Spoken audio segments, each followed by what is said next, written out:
E aqui, já trazendo alguns resultados, eu fiz uma avaliação de, tá, mas o município desmatou 100 quilômetros quadrados, 70, 10, 5, mas e qual o tamanho desse município? Como é que... Isso é uma pergunta que as pessoas fazem. Tá, mas São Félix do Xingu e Altamira são os maiores municípios do Brasil.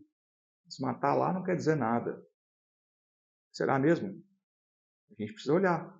Então, quando você observa a área do município, aqui nesse gráfico que eu estou trazendo aqui, o percentual desmatado em relação à área. Para pegar o primeiro ali, é Santa Maria das Barreiras. Tem uma área de 10,4 mil quilômetros quadrados, mas tem 77% da área desmatada. Do outro lado, a gente tem um município como Feliz Natal, que tem 11,4 mil quilômetros quadrados, que é mil a mais só ali, mas que tem 24% da área desmatada. O que acontece lá nesse município? Como é que a gente, com dois dados, você já começa a fazer perguntas. O que aconteceu lá? Peraí, a área praticamente é a mesma. Vamos pegar um outro aqui, vamos lá. Ali, vamos pegar aqui, ó, 11,6 e 11,4. 11,6 Santana do Araguaia com 68% do desmatamento e Feliz Natal com 11,4 e 24% do desmatamento. Qual a diferença desses dois municípios? Tem 220 mil quilômetros quadrados de diferença. 0,2, sei lá, eu não vou fazer conversão aqui agora. Qual é a diferença desses dois que um desmatou mais e outro desmatou menos? Onde é que eles estão? O que influencia?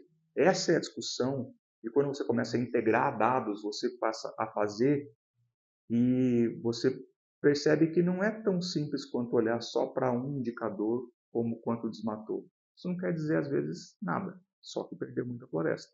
Mas o que mais a gente precisa olhar para resolver esse problema?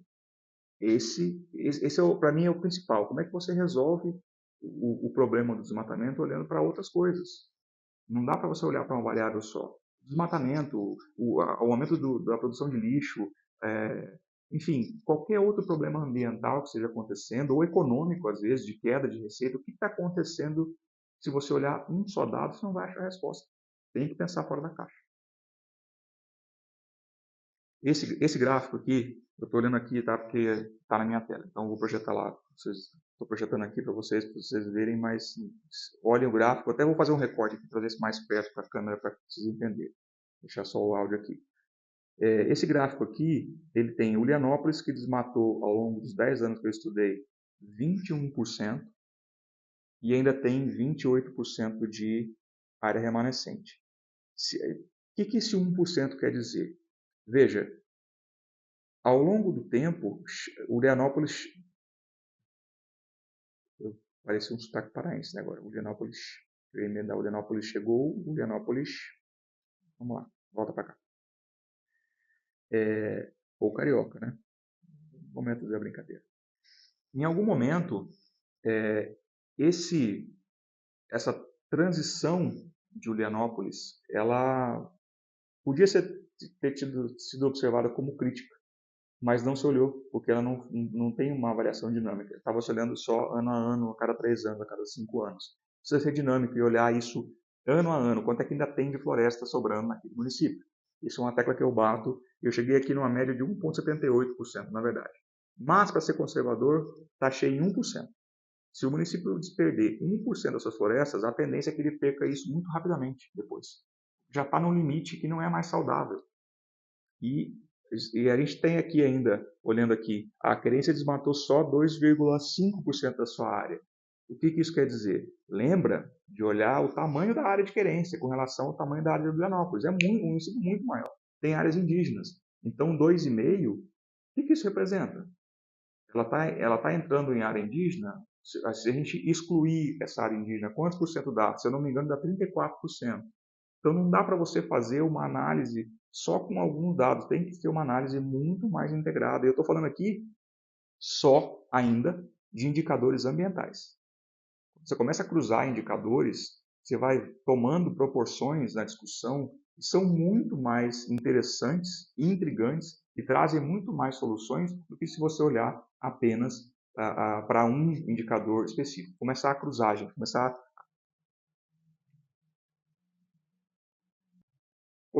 a trazer esses dados para interagirem, para você ter uma análise fora da caixa, pensar de um jeito diferente. a gente está buscando resultados diferentes, fazendo coisas iguais. Isso é um pouco, é uma máxima, né, que todo mundo sabe, mas nesse caso a gente pode começar a pegar dados, trazer, e aqui tem que ter muito cuidado, tá? Você pode usar dados para trazer qualquer narrativa. Você pode usar dados para dizer que a pecuária está salvando áreas. A gente sabe que é o principal vetor de desmatamento. Eu sei que talvez você não concorde com isso, mas a literatura mostra isso. Todas as frentes de abertura de áreas estão associadas a uma implementação de pecuária na sequência. Tem vários estudos que demonstram isso, eu não quero me estender muito sobre isso aqui. Mas o que eu quero chamar a atenção é que tem que ter cuidado no uso do dado e o que você quer dizer, porque ele pode sim ser utilizado de um jeito que ele vai querer dizer outra coisa, ainda com dados oficiais. E isso, para mim, também é uma forma de ser fake news, da nova fake news, uma pós-verdade, uma verdade que é de acordo com o interesse das pessoas. Isso é muito complicado, é muito perigoso. Então, muito cuidado com o uso dos dados, sejam transparentes, honestos com dados oficiais, com dados de fontes qualificadas, para que o seu trabalho impacte positivamente o ambiente. E voltando aqui, essa linha vermelha, então, quem está para trás dessa linha vermelha, no caso para cá, né, dessa linha vermelha, ele está em tese mais tranquilo, e quem está acima dos 10% ao longo de 10 anos aí, está num nível de risco que precisa ser avaliado para que isso não se torne mais à frente um município novamente compondo a lista dos principais matadores do Brasil. E aqui vamos para a avaliação de terra indígena. Alguns municípios não têm terra indígena e outros têm. E aí, o que você pode tirar, por exemplo, desse gráfico do segundo município ali, que ultrapassa os 120% da área desmatada virtualmente? O que isso quer dizer? Quando você coloca o percentual de terra indígena que é ocupado naquele município com o percentual desmatado, ele não poderia desmatar essa área.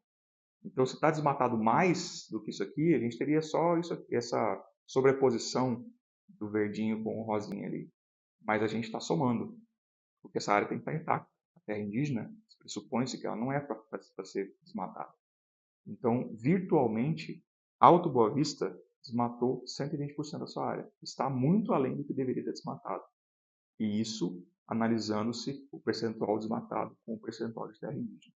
2 percentuais de área de avaliação que trazem uma nova forma de você enxergar como está o desmatamento naquele território. Isso é muito legal. Você traz uma outra forma de enxergar, problematiza muito mais, com certeza, mas não dá para relativizar. Você está dizendo que existe um problema ali. Como é que resolve isso? Você passa, então, para a solução, trazendo mais 2 indicadores.